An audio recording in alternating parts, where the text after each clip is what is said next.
Hey, thank you for taking the time to click on today's video. I'd like to discuss with you a very serious thing that is affecting millions of American families today, and that is credit cards. One of the things that we all kind of know intrinsically is that a credit card is very easily obtained. We know that even young adults, teenagers, are getting all sorts of offers in the mail for credit cards. Credit cards, if you're an adult, have been a part of your life, basically most all of your life. And the reality is that no one's talking about the problems that credit cards are about to invoke upon all sorts of Americans, tens of millions of Americans. Today, with inflationary prices, seeing everything increasing in cost for us, and yet maybe not seeing our income rise to be able to cover that greater expenditure of living every single month, this is now forcing American families to make a difficult decision of putting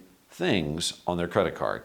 Now, with interest rates going up, those interest rates are going up by the Federal Reserve in order to try to stave off some of this inflation. They're trying to slow the economy so as to be able to bring inflation down. But the credit card companies absolutely love this environment. The credit card companies are looking at this, drooling at the mouth, because they know that this is going to give them an opportunity they haven't seen in literally a decade. This is an opportunity for them to jack you up from a financial perspective. The average interest rate in America today on credit cards is sitting at between 16 to 17%, with some new credit cards being opened by teenagers and struggling families that are costing as much as 27 and 28%. This is the true definition of highway robbery. And I want you to think about what this does to you financially. It is a stranglehold, because these credit card companies, they want you to put a balance on your credit card.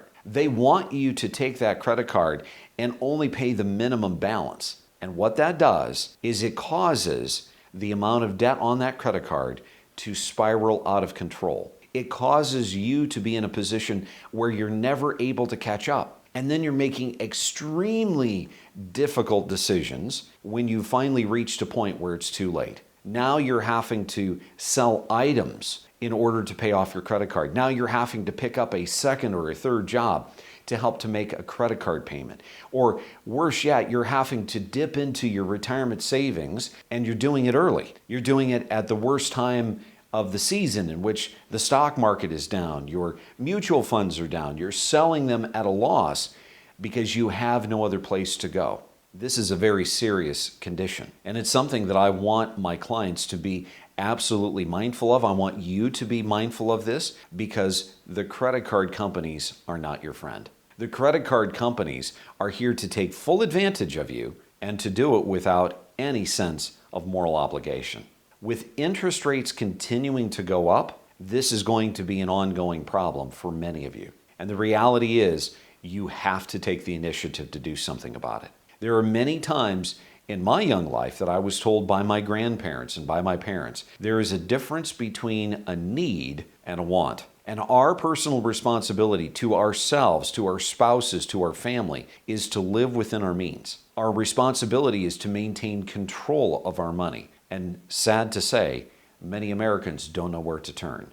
Many Americans do not have a financial advisor to help them think through and create a strategic way of being able to cover and to pay off the credit card before it strangles them financially to death. I'd ask you to consider something. Many of the clients that I've worked with in the past that have had credit card debt that seemed to be spiraling out of control, they had the initiative, they had the desire to be able to pay off these credit cards, but they didn't know how. And by teaching them better investment techniques in order to get them in a position where now their principal was producing interest and dividend income, they could now use the interest and the dividend income off from their investments in order to help accelerate and pay off their credit cards. This is something that I want you to consider, because instead of getting that third job, you could simply be taking and making your money work harder for you. And instead of riding this adult roller coaster wave, or this ride up and down in the stock market,